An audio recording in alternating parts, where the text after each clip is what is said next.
you. Thank you so much. Well, I have two incredible sisters, the Prime Minister of Iceland and, of course, the Minister of Cooperation, Minister of International Development for Norway. But our host today, too, our Minister for the Nordic Cooperation, the Minister of Social Affairs and Labour Market of Iceland. Excellencies, many, many friends, ladies and gentlemen, it really is a pleasure to join you here today. Very grateful to the government and the people of Iceland for hosting us and for Iceland's consistent voice in the support of peace, of dignity, and sustainable development. And I think the highlight of my 2.5-day trip was my conversation with young Icelandic girls and women for development. There is quite clearly no peace without sustainable development, and there's certainly no development without peace, and there's neither development nor peace without the respect for human rights. The Nordic nations have long been promoters of peace, supporters of sustainable development, and champions of multilateralism. You've been a part of the UN family since its earliest days, and you have helped to maintain peace far from your shores. You've showed that the rule of law and good governance are the bedrock of a just society. And you've come together to advance human rights and alleviate suffering around the world, especially for women and children, who often bear the brunt of conflicts and war. Today, that leadership role is more important than ever. The world is in the midst of multiple crises that feed off each other, inflame one another, and create conditions in which conflict can ignite and spread across borders. Russia's invasion of Ukraine has caused immense suffering for Ukrainians, and it has pushed up food and energy prices around the world. That has certainly gone across borders. As I was traveling to Iceland, the horrendous conflict between Israel and Palestine has taken center stage again, with tragic consequences. We are facing a full-blown war again. Civilians are the main victims, women, the elderly, children. And the Secretary General has called for the immediate release of all citizens that have been abducted from Israel. He's urging for diplomatic efforts to avoid a wider conflagration of and a focus on peace and negotiations around that two-state solution. We must stop the human suffering and embrace peace. The sad reality is that violence and conflict are on the rise, with impacts reversing development gains across the world, trampling on women's rights. Neighbors of Sudan, like Chad, for example, I was there 3 weeks ago, under immense pressure from the breakdown in cross-border trade, combined with a flow of over 1 million refugees in the space of a month. This is such a poor country, giving so much with so little. Terrorism is gaining a stronger foothold in the Sahel, exploiting the climate crisis for its own ends and doing everything it can to undermine democratic governance.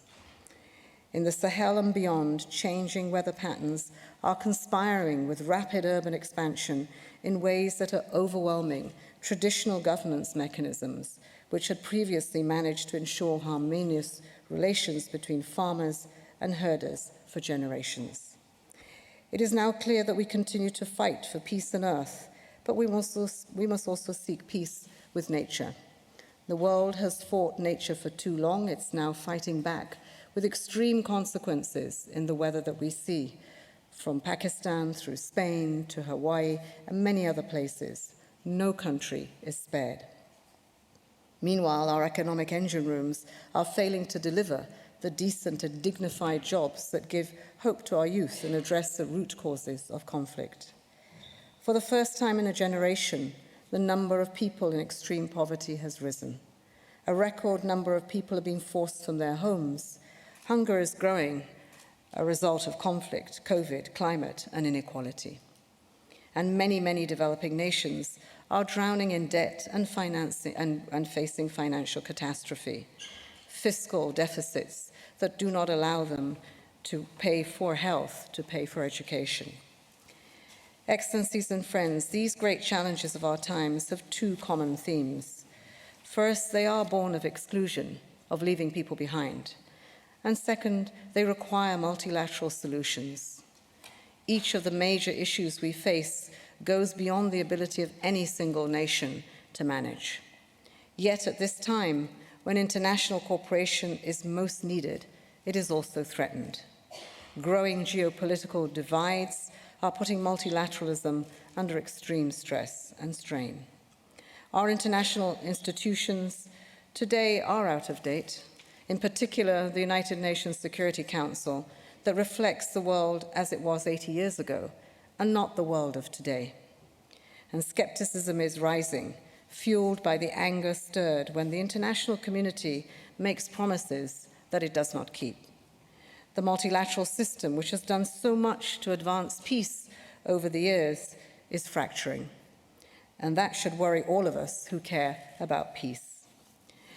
Excellencies, I see two important pathways forward, paths towards creating a peaceful future, an enabling environment for people and for our planet. First, we must double down on sustainable development. The Sustainable Development Goals, or the SDGs, are our guiding principles for a better future. The world came together beyond member states, to civil society, to academia, to women, to business, to have a framing for what could give us a more peaceful and just and dignified life. They are our compass for inclusive prosperity and our best hope for achieving sustainable peace around the world, amongst people and with nature. Peace is one promise of the SDGs, but all the 17 goals are interconnected. Without sustainable development, peace will always be at risk. The goals speak directly to the root causes of conflict. It is only with inclusive, empowering education systems leading to dignified, decent jobs that recruitment efforts of terrorist organizations would fall on deaf ears. It is only with responsive, resilient state institutions that meet the needs and priorities and rights of all stakeholders that protect equal rights and ensure equal opportunities for all, and not least women and girls. Take Somalia, for example, where the UN is working hand in hand with the authorities under the Sustainable Development Cooperation Framework.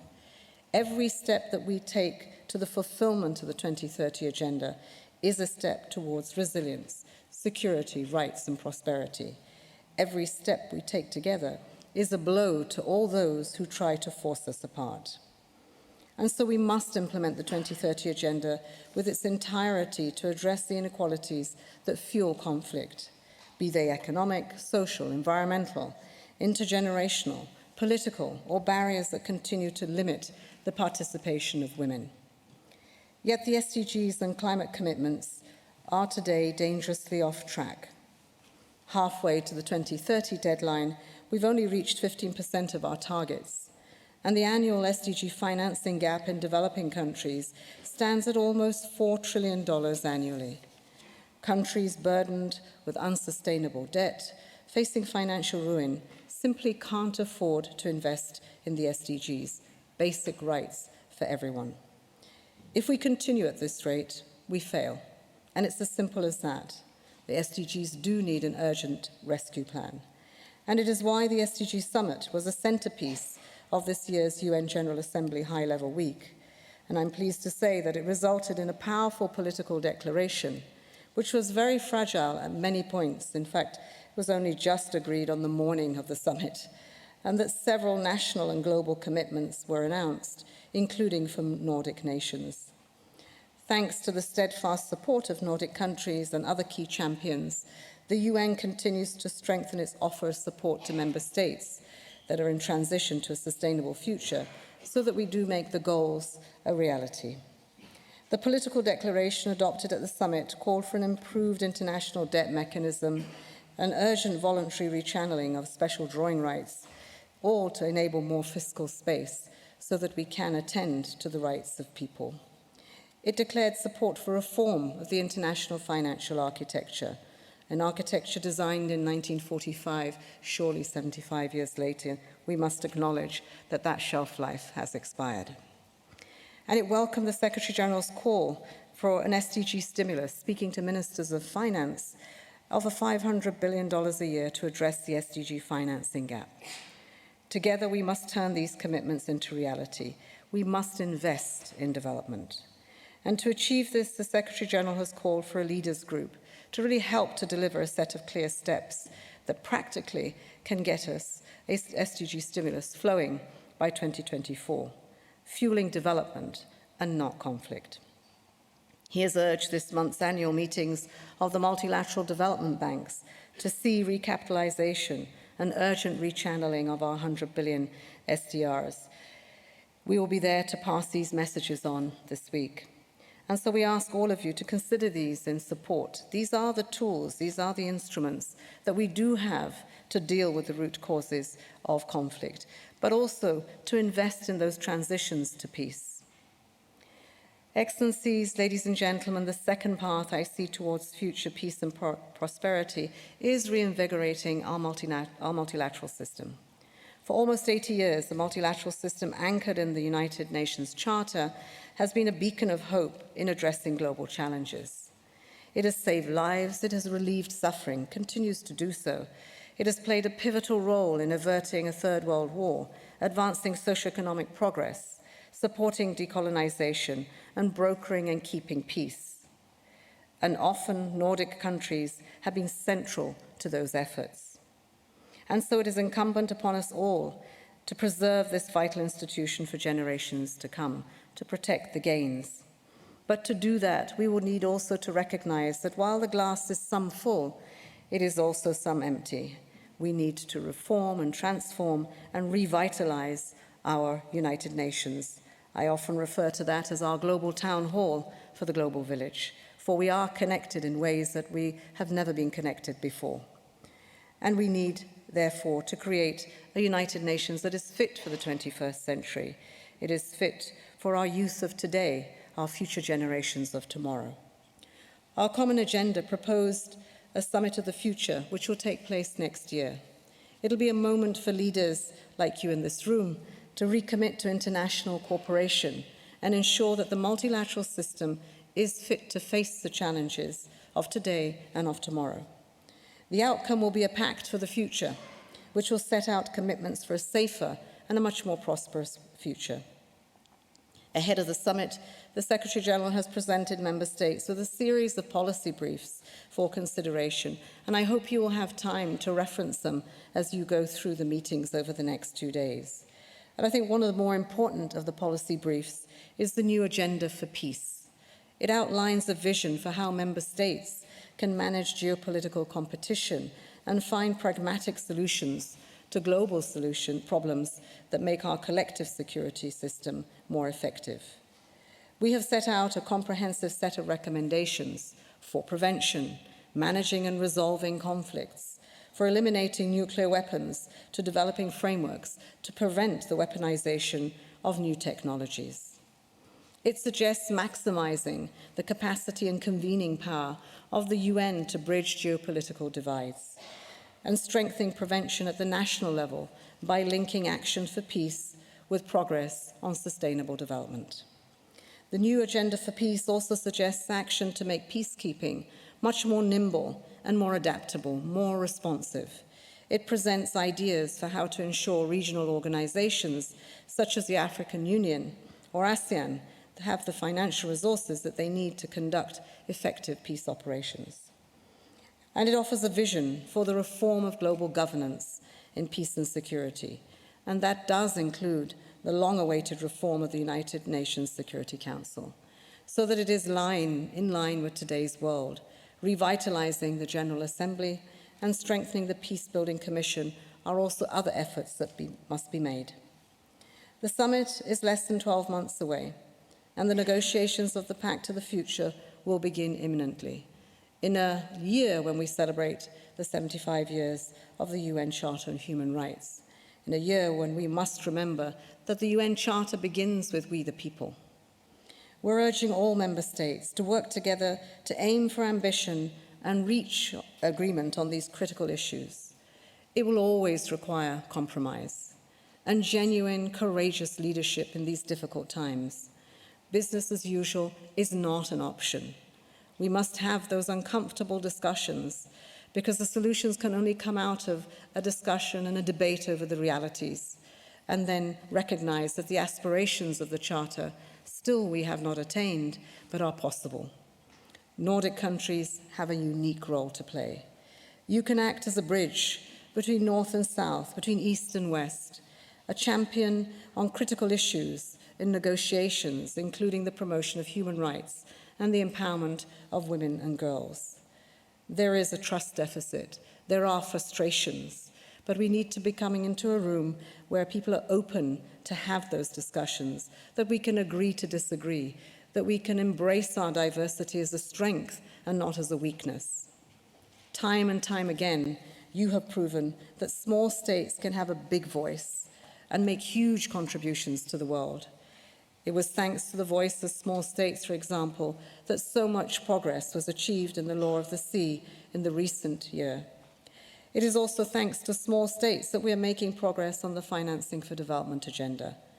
Iceland was a co-facilitator in this process that did get us ambitious outcomes.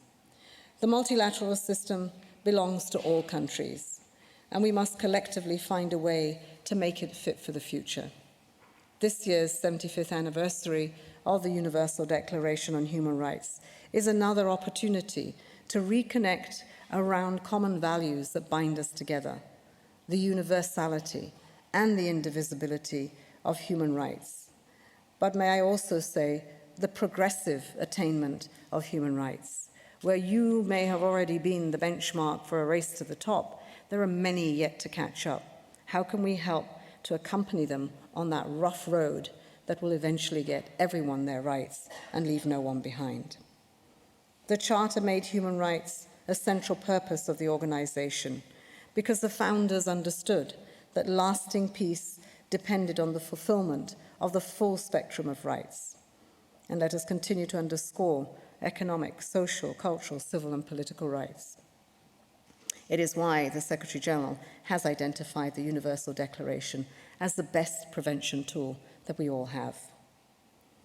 Finally, ladies and gentlemen, the challenges we face, they are grave. Many people wake up to not knowing if they have a future the day after. But we do have the power and we have the resources to solve them and to build a more peaceful, prosperous future for all of humanity.